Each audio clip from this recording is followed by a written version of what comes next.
Hello, and welcome to the next episode of BAC Channel with Mahesh Daas.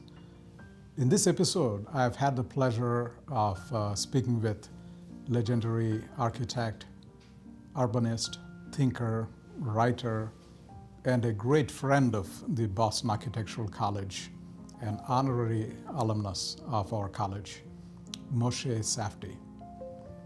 I've had an opportunity to sit down with Mr. Safdie in his office at his firm. We have been able to talk about his extraordinary life journey based on the recent memoir that he has released, If Walls Could Speak. And he has been extraordinarily generous with his time, insights, and the conversation, a wonderful gift. So I hope that you will join me in enjoying and be inspired by the conversation with Moshe Safdie.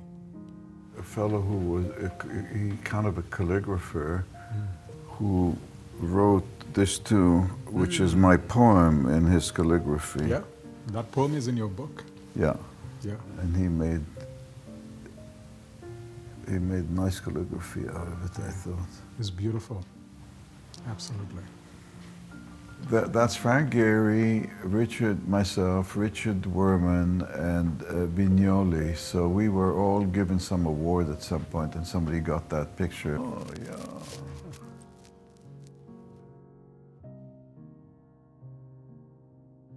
And the calligraphy is from Nader Ardalan. It's a Quran clause that has something to do with sailing. So. Yeah. I love that. It's cracked on me, you see. Does it have any resonance with Palm Jumeirah in Dubai proposal that you made? The mosque? Yeah, the mosque proposal. That's that model there. I wondered if there is a kind of formal relationship between those. I would not have, maybe, yeah. Yeah, well, that's beautiful. Well, it's wonderful. Thank you so much for sitting down with me and last evening, the opening reception of your exhibition with Intention to Build, that was just an extraordinary and special moment. I felt it was like in the family, intimate. It was nice. Thank you. I think you have known the BAC longer than I have. And you, not only do you have the relationship, but I think you were the second Cashieri lecturer. It's a long time ago now, yeah. Probably 30 years ago. Yeah. And then the honorary doctorate recipient. So you were a commencement speaker at one point of time. That's correct. So you have known it long. When was the first time that you connected with the BAC or walked into the BAC? Do you remember? I think it was when we moved into this building. The first 5 years we were in Faneuil Hall. I was teaching intensely full time, and we were redoing all the curriculum at the GSD, at the urban design department. And but when we moved here, and started growing,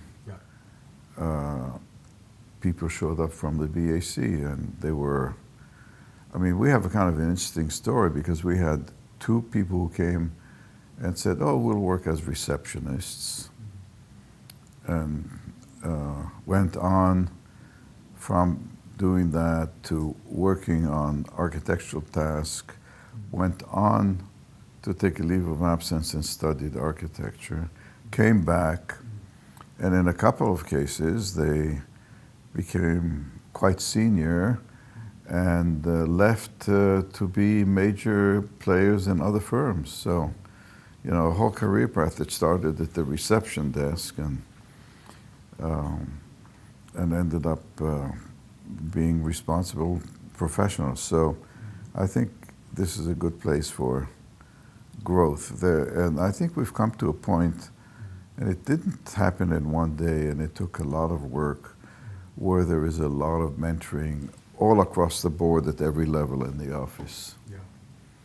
You know, we're organized about it in some talks and courses, but some of it is just, you know, on the day-to-day working that people spend time passing on their knowledge and experience to others. And I think the young people appreciate that, and it helps the office. If you look at all the partners in the office, they all started here as straight out of school. Yeah. And this is an institution, really, right, Moshe? You built, starting in Montreal, but really moving here, building the institution in the city of institutions, Boston. That's true. Montreal was different, you know. It was, we had put the office together for Habitat, and then there was a momentum, but not much thought given to what kind of an office one wants. I mean, the only thing I'd say that I brought from Khan's office is the consistent attention to each phase of the work until the construction ends, without giving more importance to one phase than the other. And I think that came from my experience at Khan, short as it was. But once we came here and we were informally affiliated with the GSD, and we had a lot of people coming from, when I was teaching full-time, a lot of the people here had been students at the GSD. And that's when you start thinking about the office more as an institution, as a kind of a arm of education. Then we set up the research fellowship.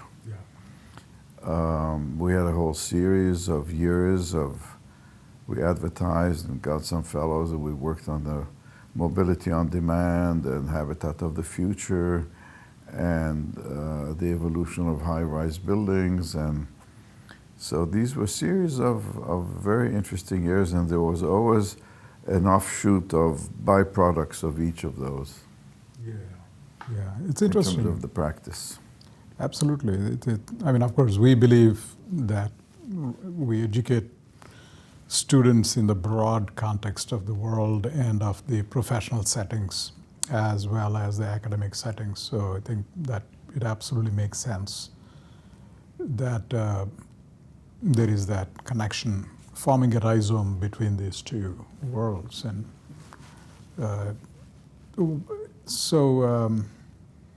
you know, as I was reading this wonderful book, and as I mentioned to you last evening, this is the best memoir, not just by an architect, because it is so compelling a storytelling. It really brought out the human being behind the legend, if you will. And you know, so I think it is such an honest and frank and authentic book that it is very smooth in the stories that it tells, and it shows the ups and downs.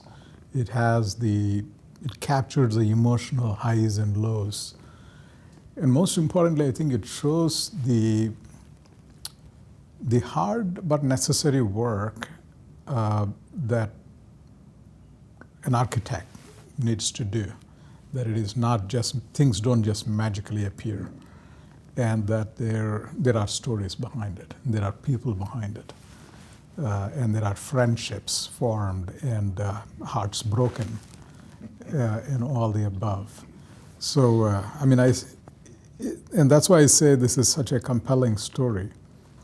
And I have not, and I just cannot remember any other memoir by an architect with this kind of a depth and sophisticated storytelling that you have done. So thank you for giving this gift for us. It's music to my ears, of course, because you approach your work as an architect with confidence, but I can't say that I approached writing a memoir with confidence, because I'd never done it. I've written in the past, and I think Beyond Habitat, which I wrote in 1970, right after the experience of constructing Habitat, was successful in as much as it appealed to quite a wide audience. But it was in some ways easier because this was a singular heroic story, you know. Starts and ends with the successful construction of the building. This is more complex. And what I try to take on without pontificating are the big theoretical questions that face architecture, conceptually, philosophically, and do so in a way that someone who is not part of the profession and the jargon and all that could plug into it, could understand it. I mean, you know, all this debate, postmodernism, modernism, ism, this deconstructivism, you know, we get all caught up in these isms. Yeah. But what's behind that? I mean, what was actually behind postmodernism? It was nostalgia, yes, but it was, I think, particularly after all the kind of moral and ethical insistence of modernism, whether you lived up to it in the actual buildings or not, but it was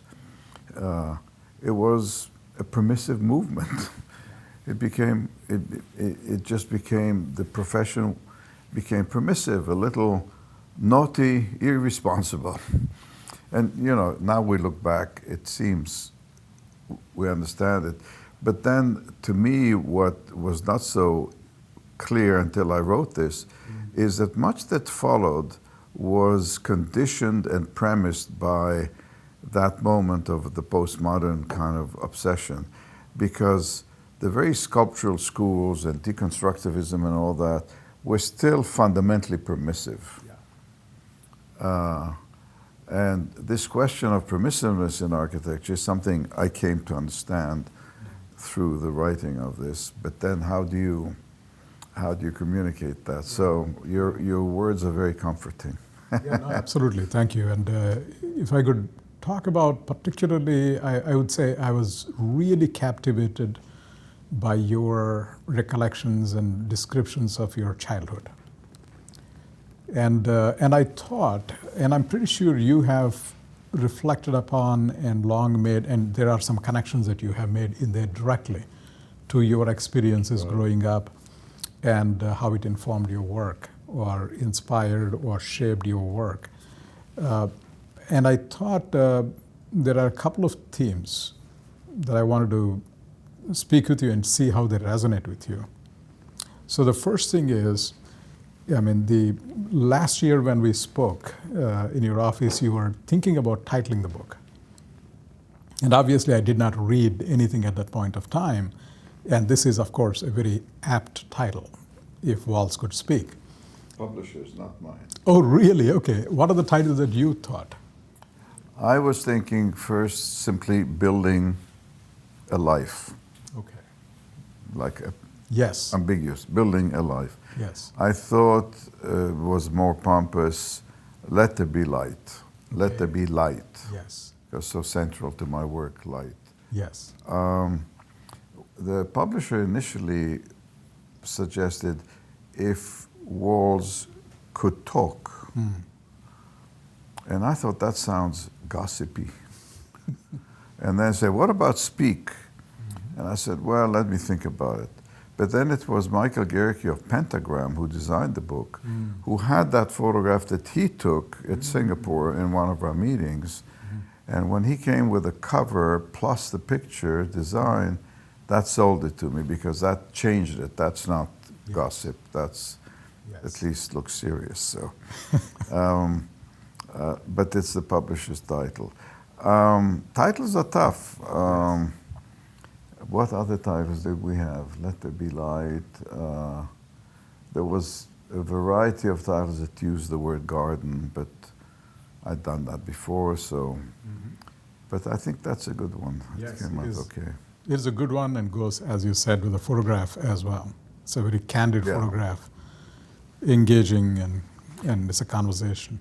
You know, the obvious reference to my upbringing in Haifa that is tangible in a sense is that the city I grew up in was a combination of vernacular architecture of the Middle East, the Arab markets and villages around the city, and this extraordinary, consistent, Bauhaus-like white European architecture, which was like fresh and new and in a consistency and concentration that there was nowhere in the world at the time. Yeah. Tel Aviv and Haifa, we call them now the white cities. Yeah. And I grew up with the two, side by side. Yeah. Modernism at its like pristine expression of the time, Erich Mendelsohn, Kaufmann, architects, and then the vernacular. Yeah. And so I got immersed in the two and later realized that basically my architecture merges the two. Yeah. What I didn't realize until we wrote, until I wrote and discussed with my publisher the book, that the trip to Europe that my parents concocted as sort of appeasement for the uprooting, Rome, Milan, Paris, London, Versailles, Duomo, St. Paul's Cathedral, Canterbury, that was probably very significant. Just when I'm 15, injection. Yeah. So when I came to sort of do the aptitude test and I ended up with architecture, I think it connects to all of that because I got very excited about those buildings in Europe. And I remember particularly the roof of the Duomo in Milan, which you can go up to the roof and all the turrets are surrounding you and the city around it. My brother and I were just running around the place like a playground. And the very fact that I remember the spatial experience means it had some impact on me. Yeah, absolutely. When I visited Haifa, now probably a decade ago, I was there for a National Science Foundation workshop at Technion. So I stayed at the top of Baha'i Gardens space, and so as I was reading your growing up, and it just struck me that the elements of the hill, Mount Carmel, and the gardens, and all of that begins to thematically show up in your work. That there is an inevitable melding of those. So if you look at the habitat, it is a hill in a way, thematically, right? Yeah. Did you consciously think of that as such, or it just intuitively? I consciously figured that I wanted to step back and create a hill-like form. And then the critics said, well, he built a hill town, but removed the hill from under it. So, so in a sense, yes.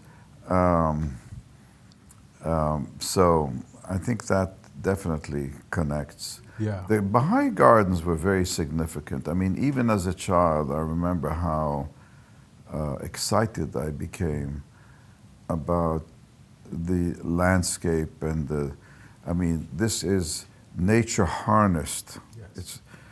To me, there's two kinds of beauties in terms of nature.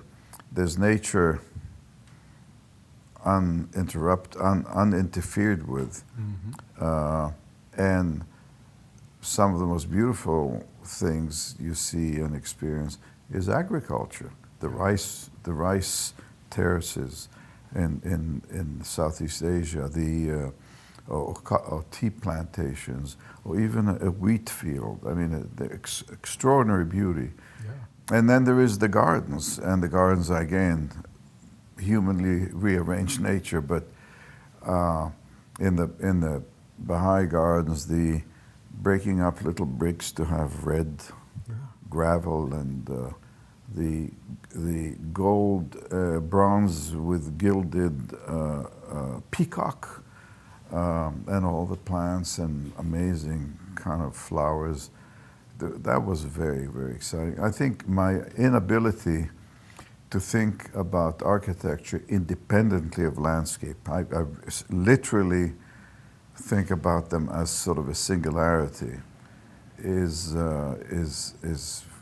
due to that kind of immersion. early Yeah. immersion. Yeah, I think the notion of the hill is very interesting because no matter where you are on the hill, you can always look at the entirety and have a self-awareness. It's true. But there is no other form. Conical or pyramidal are the only forms where that is allowed. Yeah. In that sense, I think the relationships between, even in the habitat, the views and the connections that it makes, the human connections, the interspersing of the garden with the human-made, symbolically, functionally, in many ways, right? There is that melding of those elements from your childhood. And then, of course, your penchant for building large models from your teenage years. That's an interesting account in the book that I said, wow, yes, it has shown up very early in your life. My friend with whom I made that, we're still in touch. And he ended up in architecture too. He used to teach in Vancouver. Yes. That was.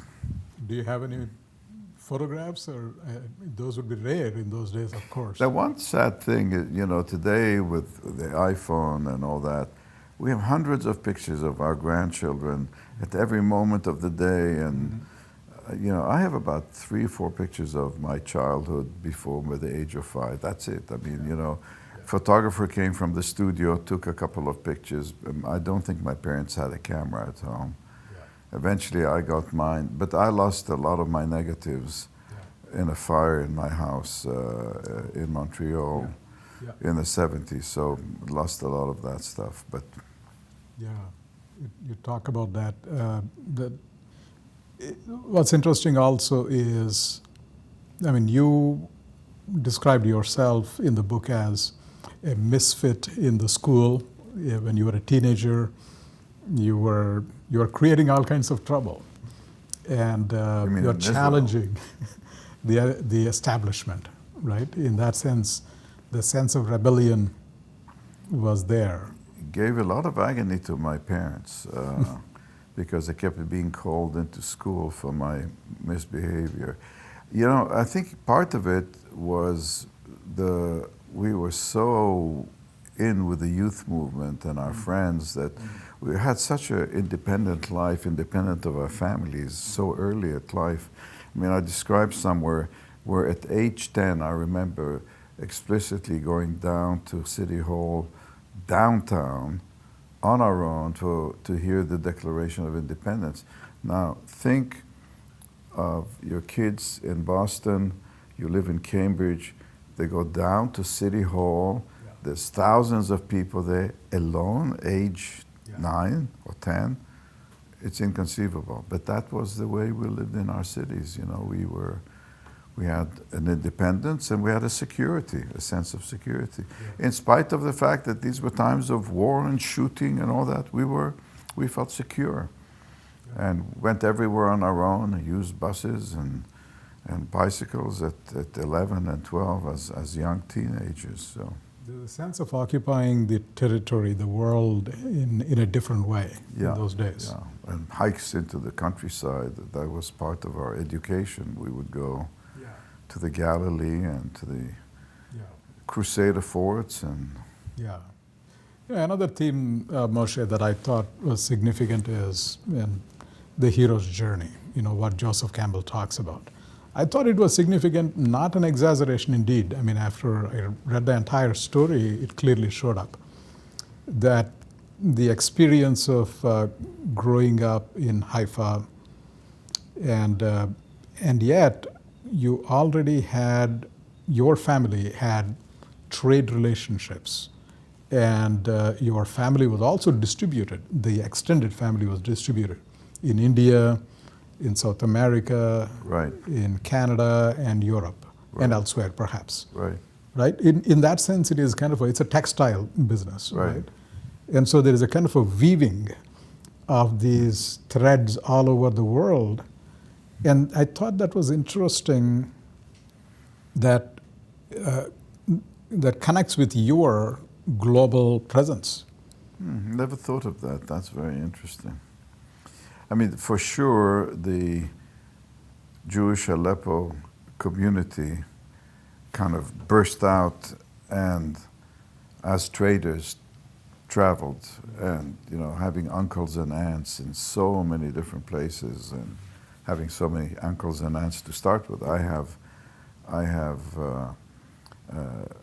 My father's one of 10 and my mother one of 8, so 7 and 9, I have 16 uncles and aunts, and they were prolific in the size of their family. So I have, maybe almost 100 first cousins, and not to mention second and third. So Yeah. it's a very large family, and when if I just put points on the globe, they pretty well cover Yeah. the globe at this point. I mean, until the 40s, 1940s, they were all in Aleppo, My father left Aleppo in 36. That was early. Although my grandparents, my mother's parents, left Aleppo in 1900 from Manchester. Yeah. So they were coming out of there, and I've always felt comfortable, Yeah. both traveling and coming to new places, and curious. I guess to me, one of the things that was very helpful, facilitated my ability to not just build in different places, but to immerse myself and become so much part of it, was my curiosity. Yes. I write somewhere that for me, Bach is a sublime experience, but so is Kulthum, and so is an Indian raga. Yeah. Like, I can think of a number of singers who, Indian singers who's Raj, anyhow. Yeah. That to me are as exciting as listening to Bach. And many of my friends who came out of, who grew up in Israel at the same time, I'd say they either love Bach and Beethoven, and very few, but some might like Kulthum. But the merging of this is not as usual as one would hope. Sure.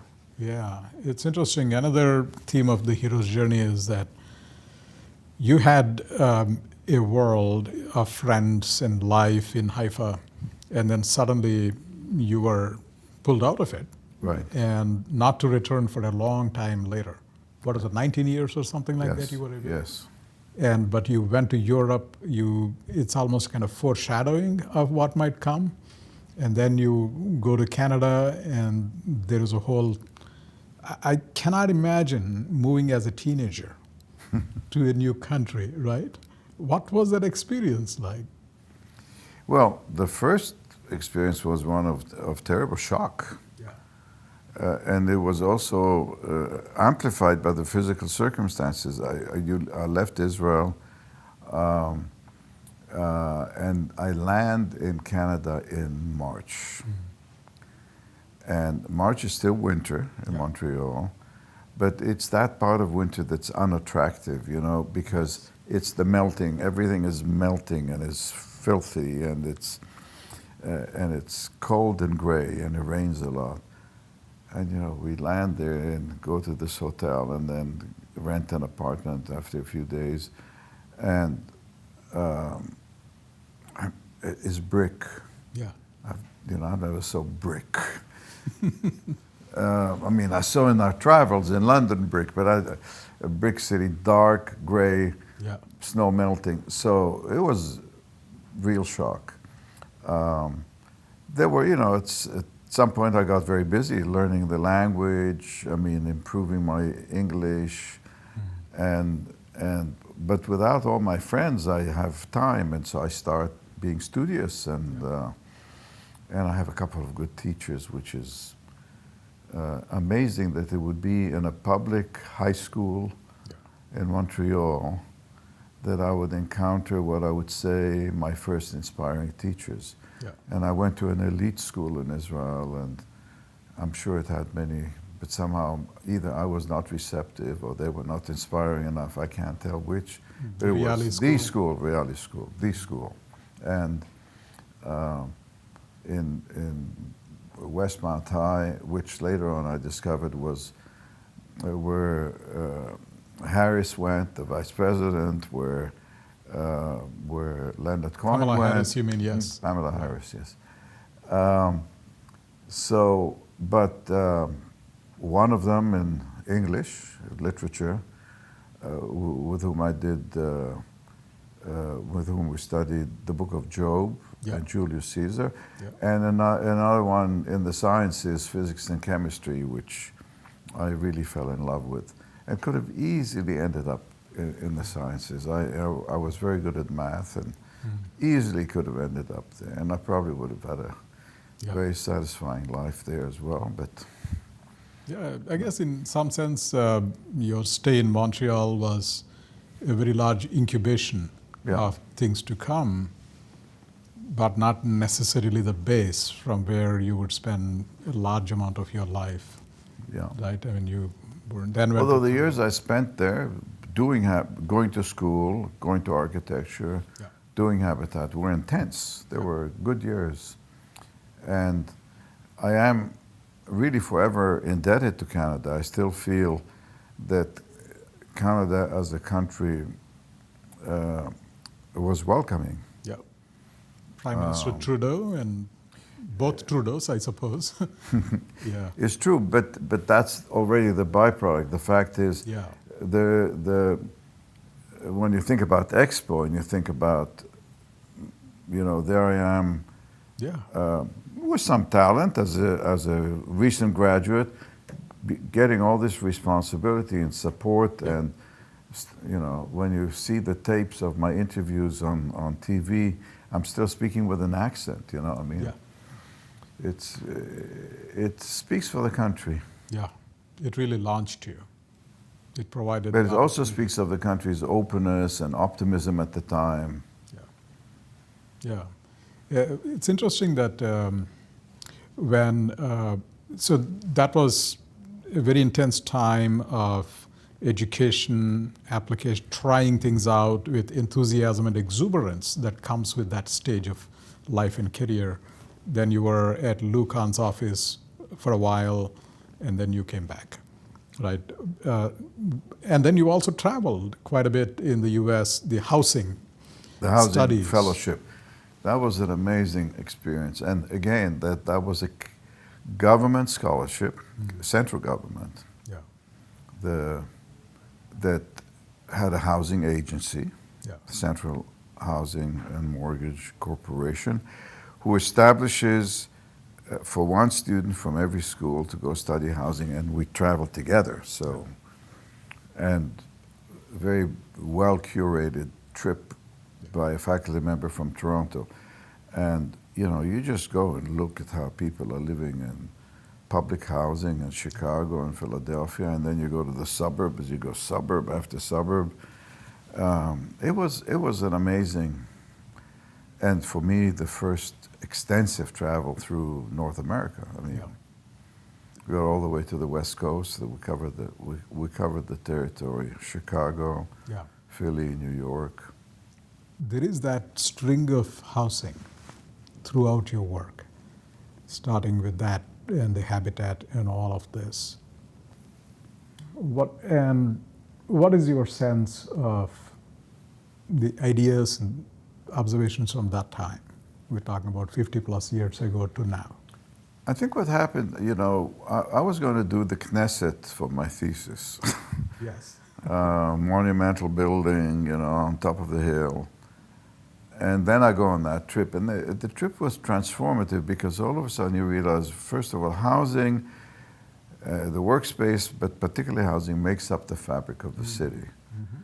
The city is essentially a housing and place to work, and then other things fill in. So it's the fabric of the city. And you, just as a young man, I already had a little apartment in Montreal, and you all of a sudden see high-rise buildings and And I'd never lived in a high-rise building, so here they are, and it seemed so inhuman. It was very shocking. Yeah. And the suburbs seemed so impersonal and wasteful. Just, I mean, there were no villages. They were not villages. Right. They didn't have the richness of village life, which is sort of a cluster within the countryside. They spread, making the countryside unavailable in a way, you know, because it was so extensive and even. And I just felt that that's, in one form or another, that is the fundamental issue of architecture today, and that stayed with me until today, because the formulation of the question changes, but not the problem itself. Yeah. And I think, I mean, I honestly think that the ideas that you were experimenting with from that time are still, and perhaps even more relevant today than ever before. You know, to sort of pull back, we as a species developed a variety of form of shelters until the beginning of the 20th century. You can, you know, trace the village, the little hut, the cluster of huts, the villages, the towns, and they seemed kind of logical connection between shelter and the species.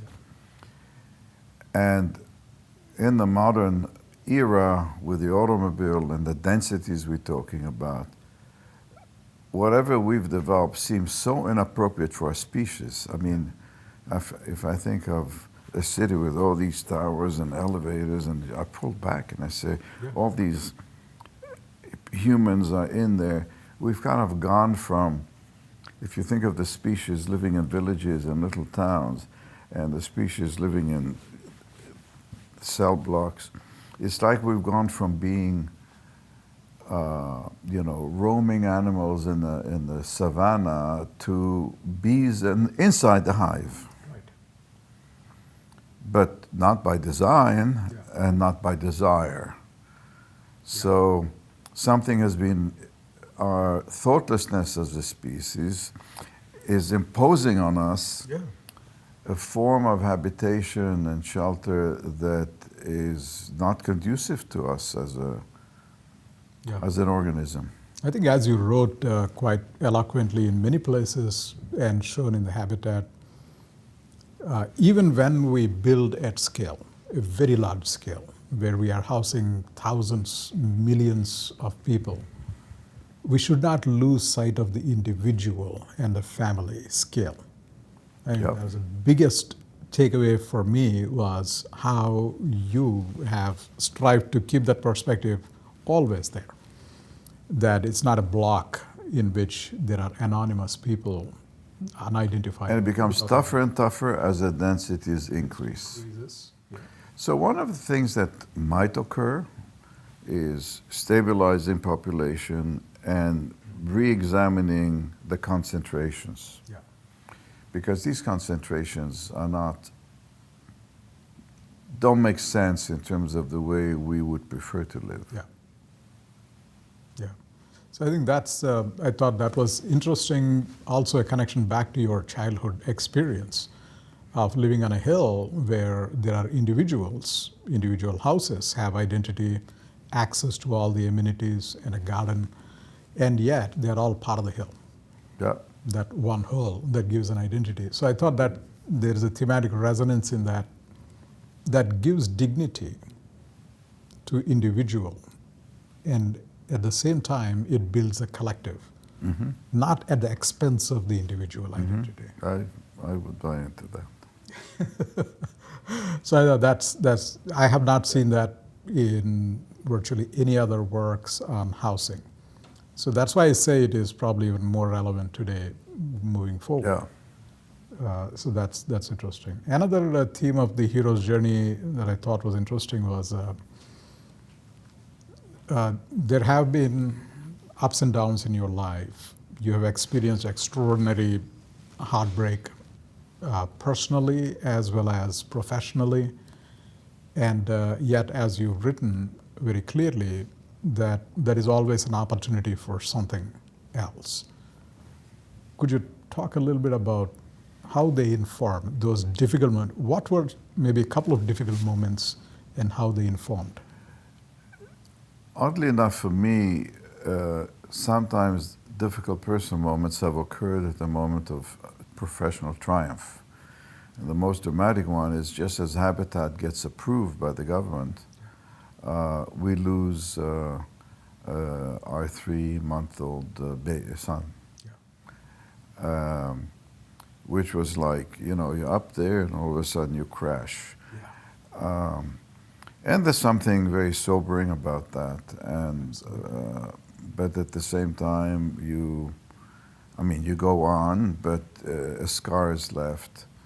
In later years, Michal and I didn't lose a child, but it was a very difficult pregnancy that had to be terminated, and that was a painful process. So there's these moments where our vulnerability and fragility come out. I think my strength has been always to be able to go on, and particularly the big disappointments professionally, like when Columbus collapsed on us and I had to close an office and lay off dozens of people and all that. The Columbus Center in New York. Yes. Yeah. And somehow then being able to pull out and say, okay, you get depressed, but pull out and get on with it and get on with the next thing. So I do have the capacity to pull out fast. And in the same way, I don't hold grudge. So sometimes, things happen that are disappointing with people. Yeah. But I go on, and I don't hold grudge. It just takes too much energy. So, but that helps. That helps with just being able to continue with what you're doing. The other thing is, a lot of these projects that dragged out, as significant as they might be, like Mamilla in Jerusalem, which took 35, 40 years, sticking by them because you believe in them, in spite of the odds and in spite of the personal sacrifices, because with Mamilla, for about 15 years, nobody was interested in it. I wasn't commissioned to keep it alive. I kept it alive. Nobody was paying us to keep it alive, eventually managing to realize it. So it takes a pretty strong persistence and constancy and, stubbornness, I suppose, some combination. I don't know where that comes from, but I certainly seem to have it. Yeah, no, clearly, I think first you've written about the social purpose of architecture and our collective purpose as a profession. That is one element, right, that seemed to have given constant direction, being the true north in your work. That seems to make sense, that you've been able to navigate these turbulent waters through that purposiveness. And another one seems to be that you have been almost annealed in being an immigrant, being a traveler, being then a global citizen that you are. Right? That seems to have given you a purpose. Is that a part of your resilience? If so, how is that? I think the resilience has to do with a missionary drive within you. There is something missionary about how I've pursued things, and I guess a missionary drive comes out of deep belief. Yes. Whether you're trying to convert people to a religion or to a belief in certain principles, you have to have strong conviction. And I think that's probably tied. Yeah. I've mellowed. I used to think that my way is the only way. certainly in architecture, I used to think like there is a singular path. Yeah. I realize today that there's multiple paths. I mean, that's one of the nice things that come with age and experience is a greater acceptance Yeah. of the diversity of things. Yeah. But that doesn't weaken the conviction of the particular path that I've chosen. Yeah. And I think you might be referring to particularly the kind of debates or perhaps even contentious discussions you have had during the heights of postmodernism, Correct. private jokes in public places, Right. and so on. And so it seemed to me that, I mean, I suppose I could mention names. I would say the kind of permissiveness of Gary's architecture I used to consider almost immoral. But I'd realize, you know, looking at the evolution of his work, that there was a great courage and adventure that actually enriched architecture in spite of its premise of permissiveness. And so it doesn't change my mind about the morality of responding to certain things in architecture, but at the same time I realize that his explorations have enriched how we look at things. And in his particular case, his systematic search for ways to build rather than just imagine, but to build what he imagines in a sound physical sense, makes it particularly relevant. For those who sort of imagine but never worried about how it gets built, less interesting. Yeah, that's fascinating. Well said. And I can see the point that the themes of courage, boldness, and purpose-driven inquiry that transcends a building, that it is seen throughout the career. I think it is true with your life and career, and as you said, with Frank Gehry's, or for that matter, many other people, right? And that seems to characterize, because even from your student days, or actually from your teenage days, perhaps you've shown that boldness and adventure and rebellion, it's not a status quo bias, but you always have the bias for action and transformation and to challenge that, right? So that seems to be common to the work of you and other prominent people like Frank Gehry as well. And that seems to have ultimately taken you in a global journey. And I cannot think of many other people who have given national identity through their architecture, as you have, to Singapore, to even Canada. I mean, I think I came to know Canada through Habitat. Not just Habitat, National Gallery, and the National Public Gallery. Library, Vancouver, right? Quebec Museum of Civilization. I think Canada for sure, Israel for sure. The Sikhs maybe. Yes, absolutely. Yeah. And no, I think part of it is, of course, being very responsive to the places. But little did I think when I started working on Marina Bay Sands that it would become the symbol of the region, not just Singapore, of the whole region, you know. And it's, of course, very satisfying when that happens, but there is this, it's interesting because when we submitted the design, and it was a competition, and we made a little film, and the call for proposals said that Singapore was looking for a building that would be symbolic of the place, like the Opera House of Sydney. And you know, there was a building that really became a symbol of a country, and we all admire it. It has extraordinary spirit. And you say, wow, tall order. And I said in the submission, there is a magic. We don't know how it comes, when it comes, that makes certain things become places of identity. And I was humble about it. I said, we don't know how that happens. the fact that it did happen is amazing, and so strongly, you know, at this point, it's just like, bingo, BBC News, there it is, you know.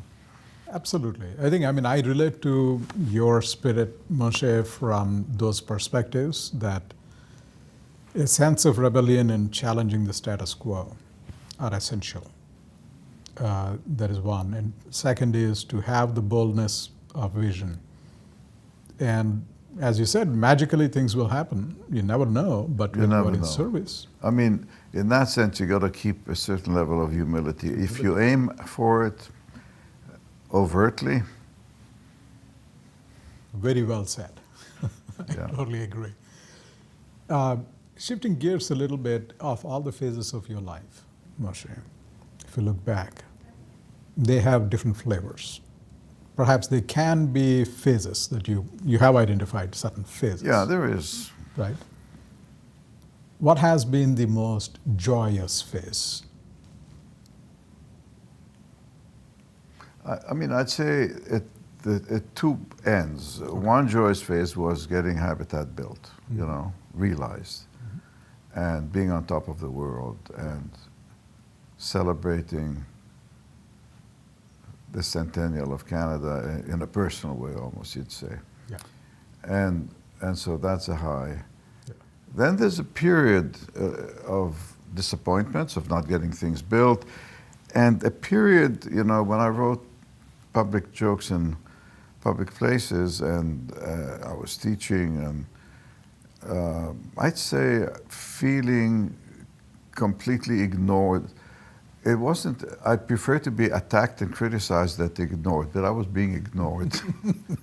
I'm talking about within the profession, you know? Yes. People didn't know much what I was doing, and or didn't seem to be that much interested in what I was doing. Yeah. And so that was painful, but I came out of it feeling I stuck by my guns, for one thing. And then there's the period of more recent years of Marina Bay, Jewel, I mean, a series of amazing, you could call them triumphs. Yes. I mean, for me, Jewel was maybe in some ways even more exciting than Marina Bay, because Jewel was a game changer. Yes. And so was, in a sense, Marina Bay, but Jewel in the sense of you can extend that idea and that thought even beyond the project itself. And these are very exciting moments. And also seeing the next generation come around, the, you know, Bjorke, Ingalls, and Mekanu, and the Dutch, and even Herzog de Moran, embracing much of what I preached and take it on. They do in their own way. Yeah. That's a very satisfactory moment. Yeah. Because it's reaffirming, and it's nice to be reaffirmed. Absolutely. No, I think that is... It's easier to be reaffirmed than ignored, let's be honest. I like that. I think that is absolutely right. It is consequential work that you've been able to do through this. One other question I wanted to ask is about your experience working in India, notwithstanding that that's my native country, but that experience seems to have presented an opportunity, very unique opportunity for you, how it came about, and how has that experience transformed you? You know, India has I only have one building in India, and it's in some ways surprising that it's just one building, given my long relationship. You know, I go first to India in '65, before Habitat is even finished. I was invited to Roorkee, to a conference. I meet Charles Correa, who's, you know, a couple of years older than I. I meet Doshi, you know. Then Doshi I knew from Khan's office, because he had collaborated on the...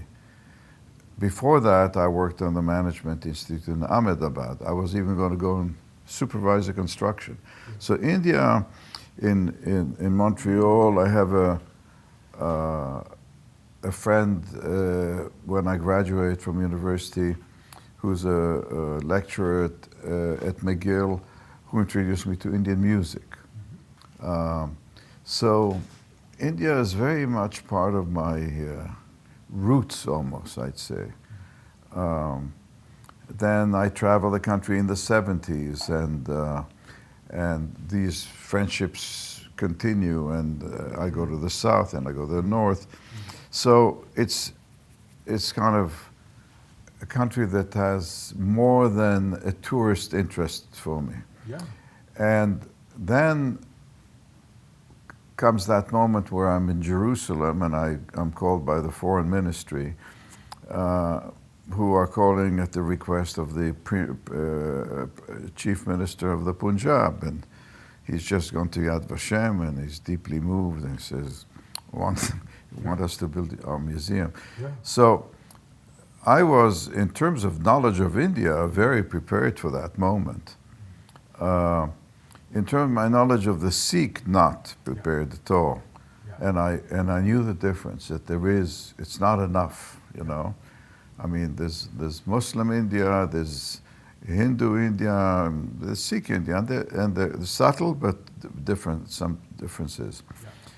But it's also a challenging thing because he is under attack for choosing me.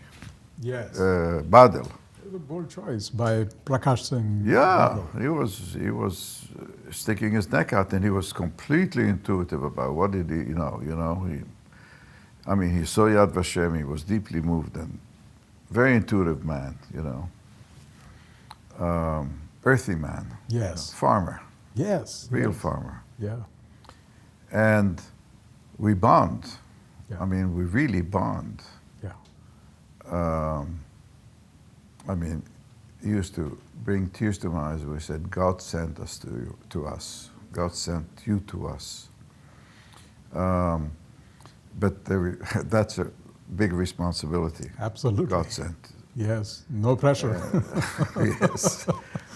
And then, the design evolved, and there it is. And I feel good about it. Because I know to what extent Sikhs identify with the place. And also because, you go there and at once it looks... I remember arriving by helicopter for the opening with Badal. Yeah. And first time I see it from the air. Yeah. And it was like one of those National Geographic movies coming up on an archaeological site. It looked like totally archaeological. Yeah. And then it also looked like totally spacey. It was like, some spaceship down there had landed or something. It was extremely contemporary, but it was like always been there a long time. That it has been there a very long time. Yeah. And blended with the earth. And so in some ways I regret, I tried doing more work with it, and I worked with the Tata Group for a while. Yeah. But they kept compromising the work, and we just had to withdraw. I don't think they were properly organized to be serious developers. But I think India is going to go through extraordinary growth. Yeah.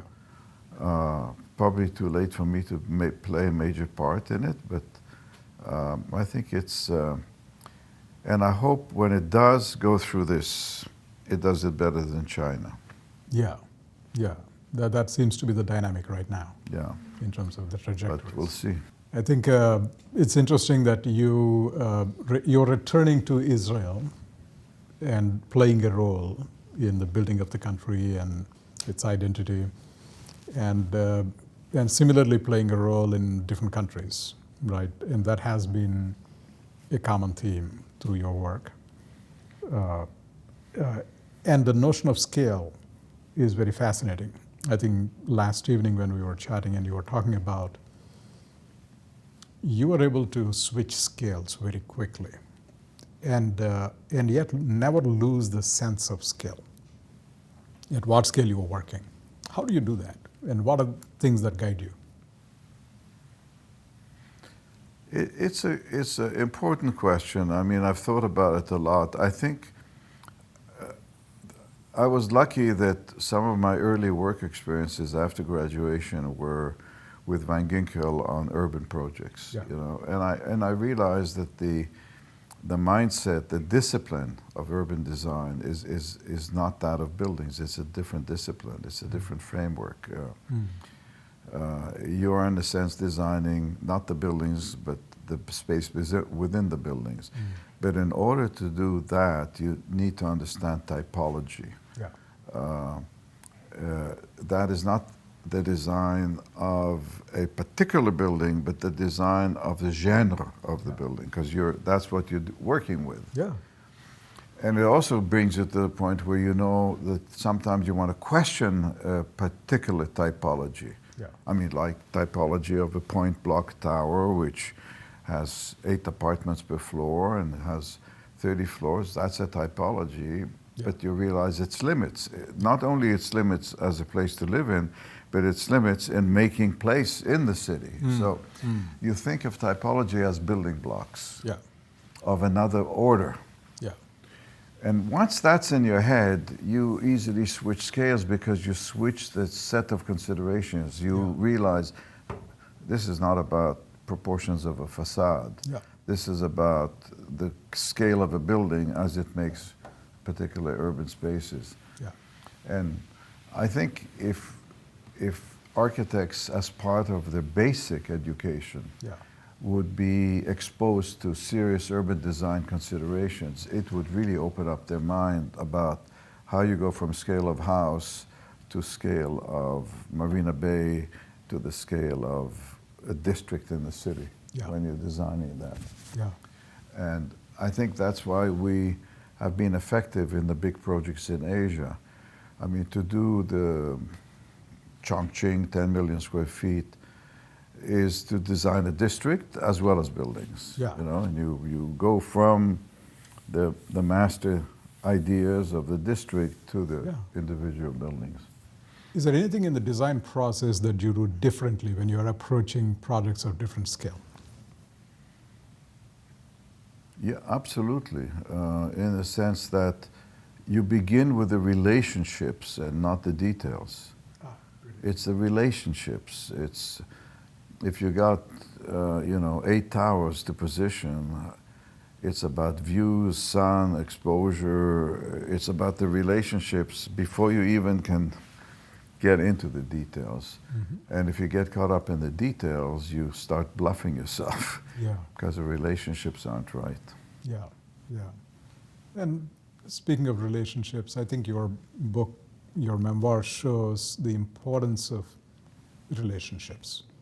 In fact, you mean people? Or? People, with people, I mean. Oh yeah. Right, and I'm now bringing you to the people, and that is, I think, not often understood, right? Particularly by up and coming, emerging professionals who may think I'm going to do great design, and I aspire to greatness by doing that.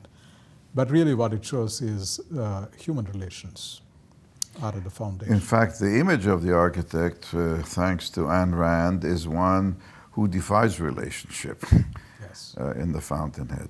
But I think I often quote Sullivan. I paraphrase him, maybe liberally, where he wrote in Kindergarten Chats that no great building occurs without a great client. And somewhere he says something to the effect that most clients get the architects they deserve. There is a symbiotic process of fit that goes on when you get chosen or when you pursue a job. I don't like pursuing jobs because I prefer to be chosen. It's part of the process. But I think that it's foolhardily to think that you are designing in isolation, which is, or that you do better designing in isolation. You know, some young architects think, oh, I'd rather not have a client, or I'd rather have a client who just doesn't say anything, and he has unlimited budgets. But it's not the case. I mean, our best buildings, for sure, are with strong clients. Who knew what they want, who are open at the same time. And I try to show in the book which projects and which clients acted that way. Yeah. It's not consistent. You can't generalize. Sometimes you educate a client. Yeah. Sometimes the client pulls you and gives you range. But that dialogue is fundamental. And you know, it's true of the other arts. I mean, people think, you know, Beethoven sat at home and he did Symphony number 1, 2, 3, and this quartet and that quartet. Not true. He was commissioned. Yeah. You know, somebody came to him, oh, I want a quartet. And they even told him, you know, what you might do. And if you look at the literature of the Renaissance and you read about Borromini and, you know, the Roman oratory and all kinds of buildings have been researched, yeah. The clients were, you know, we want you to talk to this and that architect. Maybe he'll give you some new ideas, and you know, we want that and we want that. It was part of the process, you know, and that's can be very enriching and make it more relevant than assuming that you're doing that on your own. I think that's very important for architects to understand. Yeah, absolutely. And your yeah. Yeah. Yeah. Sometimes the clients you cannot change, and you red flag, stop. You're not going to go anywhere there. Right. That's again, I think you have really cultivated long and fruitful friendships, not just with clients and others, but friendships with other creative luminaries. Yo-Yo Ma, for instance. You're going to be talking to him soon, with him soon. Next week, and you designed that little jewel on Harvard Business School campus, where he performed, as I recall. There's that wonderful. Can you talk a little bit about those, the importance of the value of those friendships, informing what you do, makes your life. Well, you know, you look for friends who stimulate you, and so, I mean, part of our life is the Cambridge academic life. Yeah. And though I have not taught for many, many years, I'd say most of our friends in Cambridge are somehow affiliated with the university. I mean, I think of, you know, Homi Bhabha or Greenblatt, Stephen Greenblatt. I mean, in English and literature, and in the sciences. I mean, Nicholas Negroponte at MIT. So these are friendships that bring you richness, because each in their own field. And it's actually, I've had more friends, many more friends out of architecture, filmmaking, sciences, literature, than I've had architect friends. I mean, my architect friends, intimate architect friends, I can count, like, you know, Frank Gehry and Richard Rogers and their families, and of late Norman Foster recently, and Adam Melamed in Israel is very close friend, and Carmi. Yeah. But most of our friends are in other fields, and the sciences, Lisa Franklin, yeah, in physics, and I find that very enriching.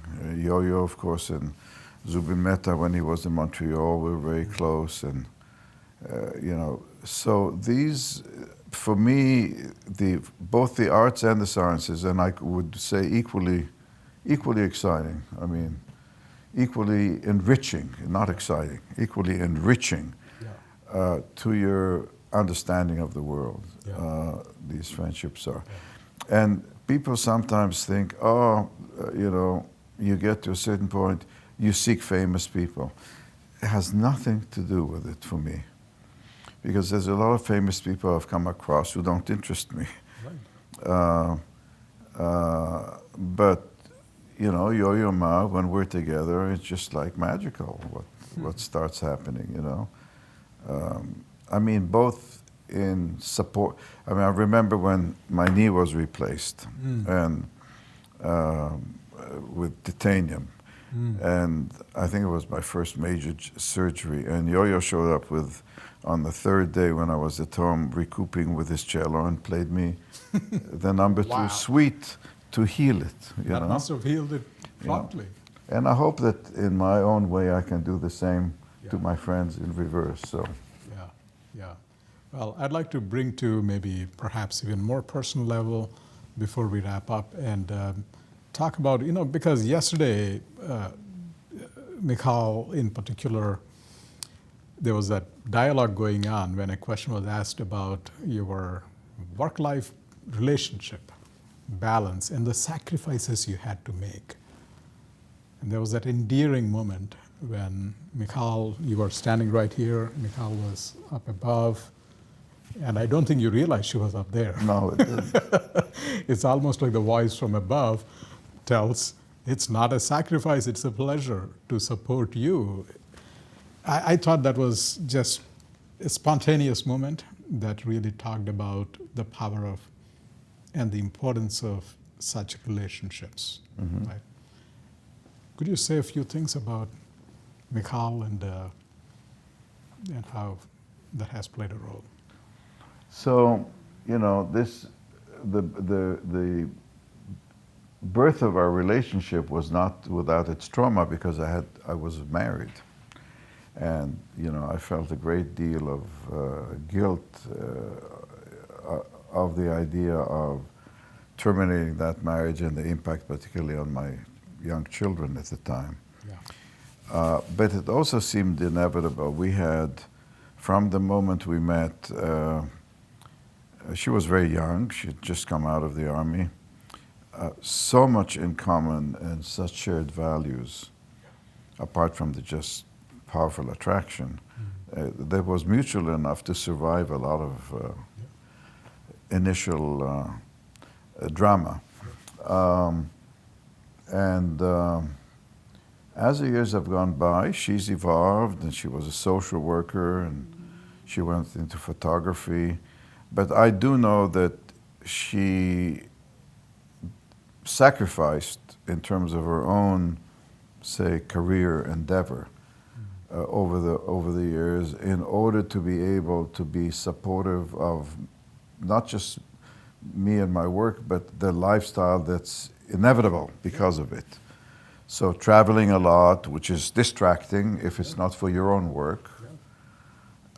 Very devoted mother and grandmother, and managing to do it at the same time. So she's had a lot of balls to manipulate between responsibility to children, responsibility to her own work, and being extraordinarily supportive. Yeah. And she's supportive to her children as well. I mean, she's a very giving person. Yeah. So I think it's when you lead my kind of life, to have that kind of support and nourishment is maybe more important than the wives, say, who run your business for you, Yeah. for example. Because I know such relationships as well. But Yes. and you think, oh, they manage for you. It's terrific, but Yeah. Well, it's a gift and a blessing to have such relationships. and it needs to be symmetrical. So you need to give as much as you receive, Absolutely. or it doesn't last. Absolutely. Yeah. Well, Moshe, it's been such a pleasure to just chat, to converse, and it's an amazing gift that you have given me. And Well, it was fun. I enjoyed it. Thank you. No, absolutely, absolutely, and thank you for being part of the BAC community and supporting us. We'll continue to do so. We'll continue to do so through the BAC Visionary Council and many other opportunities that we have. Great. So I appreciate your time and generosity of your conversation today and allowing us to take over your office space. Moshe, thank you Thank so much. Such a pleasure.